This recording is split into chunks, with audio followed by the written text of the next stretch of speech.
Вы смотрите «Актуальное интервью», в студии Петр Васильев. Здравствуйте. Благодаря федеральному проекту «Спорт. Норма жизни», национального проекта «Демография» появляются возможности для массовых занятий физкультурой и спортом. Строятся крупные, отвечающие современным требованиям спортивные объекты, закупается новый инвентарь и оборудование. Миссия – повысить качество жизни через физическую активность и массовый спорт, сформировать культуру активной жизни. Наш гость в студии Александр Бугаев, первый заместитель министра по физической культуре и спорту Республики Саха-Якутия. Александр Николаевич, здравствуйте. Добрый день. Ну, давайте начнем с азов. Когда был принят федеральный проект «Спорт. Норма жизни», какие цели и задачи он ставит перед собой? Федеральный проект «Спорт. Норма жизни», национальный проект демографии, он был принят, начал реализацию 2019 года. За эти, скажем так, 4,5 года проделана достаточно большая работа. Основные цели – это выполнять всего 6 мероприятий, 5-6 мероприятий. Это, во-первых, конечно же, строительство наших спортивных объектов по всей республике.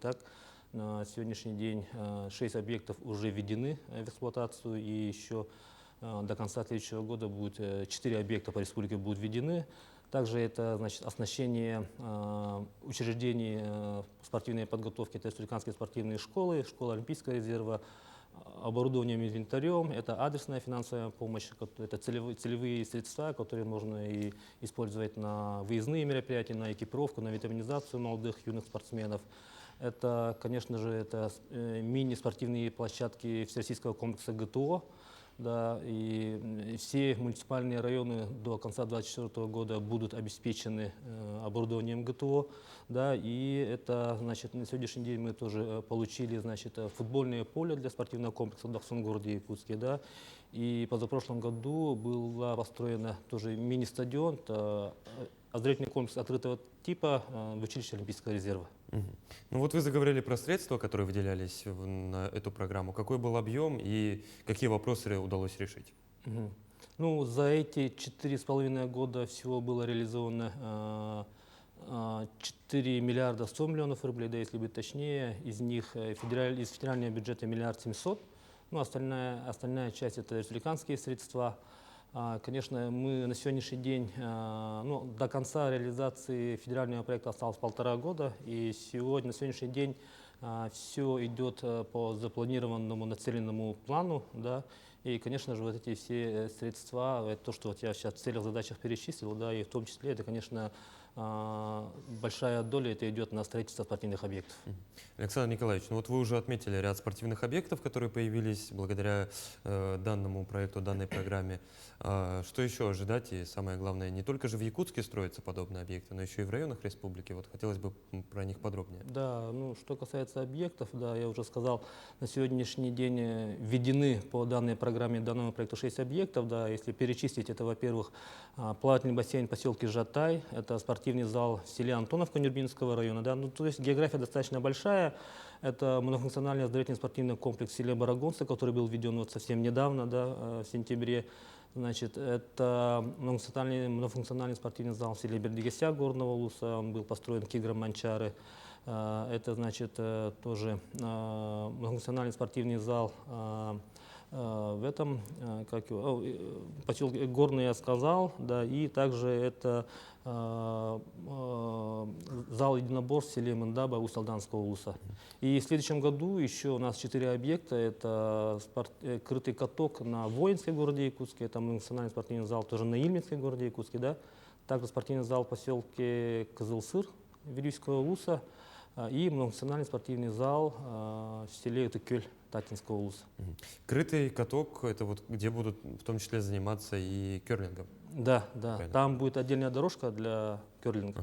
Александр Николаевич, вот вы перечислили ряд объектов, а какой из них можете назвать такой самой большой гордостью, как специалист? Из этих объектов, уникальный, совсем уникальный по проекту объект, нигде нету по всей республике, я думаю, что по всей России такого нет. Это проект именно многофункциональный оздоровительный спортивный комплекс селе Барагонцы.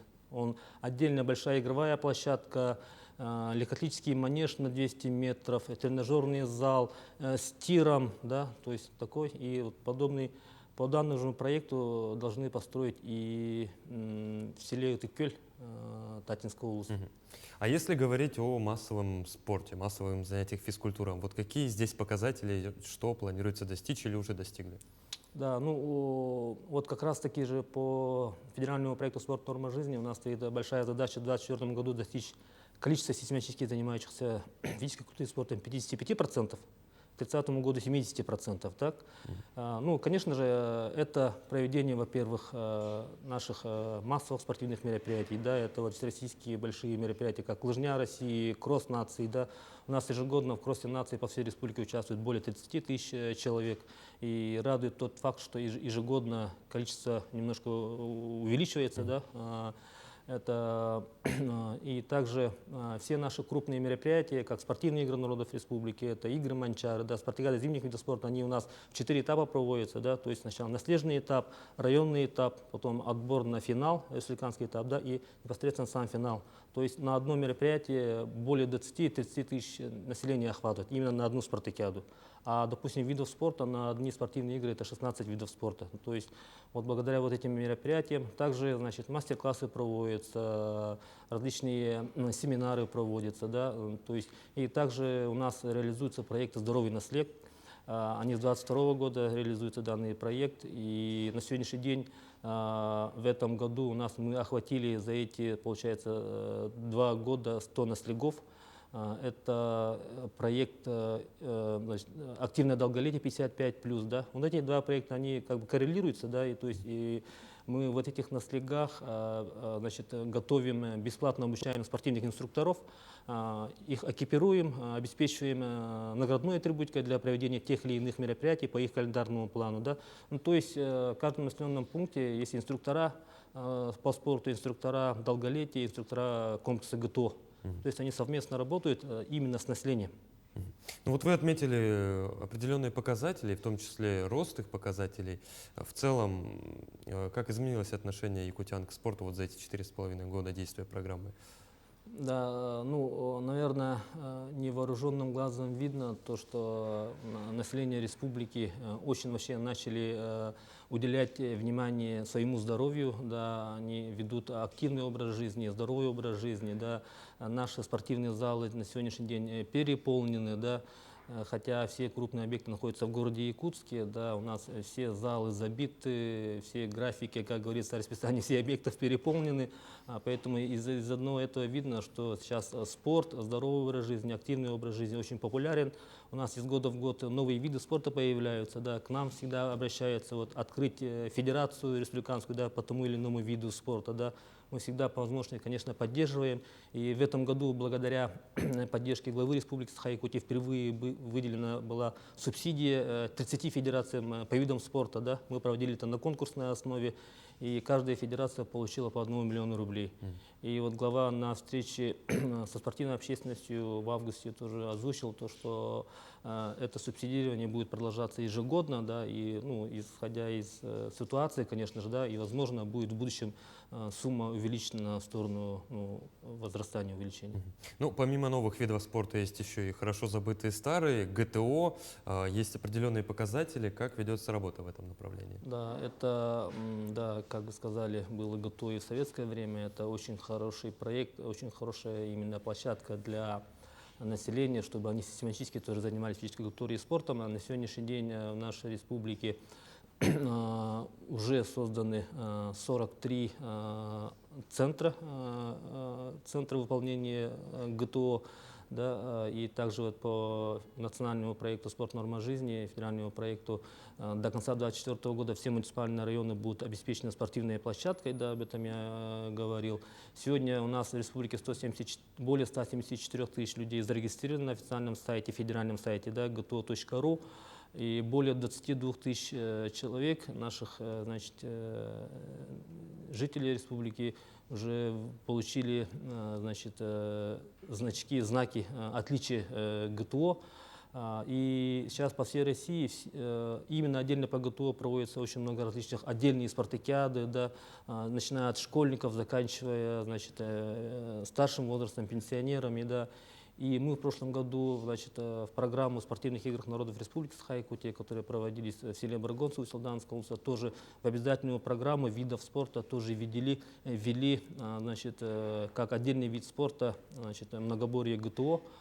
И любой житель во всех муниципальных вузах, где вот есть в центрах, центров ГТО, могут в любое время по графику, по расписанию выполнить эти нормативы. Ну и отдельно же мы проводим еще помимо отдельных, вот, как я уже сказал, фестивали по возрастам среди школьников, взрослых, среди трудовых коллективов, да, и могут участвовать, формируя свои сборные команды во всех этих вот массовых культурных спортивных мероприятиях.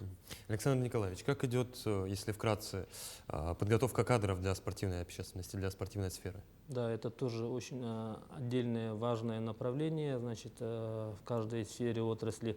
У нас в республике всего 6 учебных заведений у нас готовят физкультурных кадров. Это 2 высших учебных заведения, это Институт физической культуры и спорта Северо-Восточного федерального университета, да, и Череповецкий государственный институт физической культуры и спорта при Министерстве спорта Российской Федерации. И 4 СПО, это Якутский педагогический колледж, здесь в городе Якутске имени Гоголева, это Вильнюсский педагогический колледж, это Намский педагогический колледж, да, и, конечно же, это элитное учебное заведение, это училище Олимпийского резерва именем нашего прославленного олимпийского чемпиона Романа Михайловича Дмитриева. И они вот ежегодно готовят физкультурные кадры, готовят молодых специалистов. Помимо этого проводят курсы повышения квалификации для уже действующих, скажем так, специалистов спорта, да, для инструкторов спорта и, конечно же, для курсы переподготовки и повышения кадров наших тренеров. Александр Николаевич, 24-й год. Помимо главного спортивного события страны «Дети Азии», какие планы еще в заключение?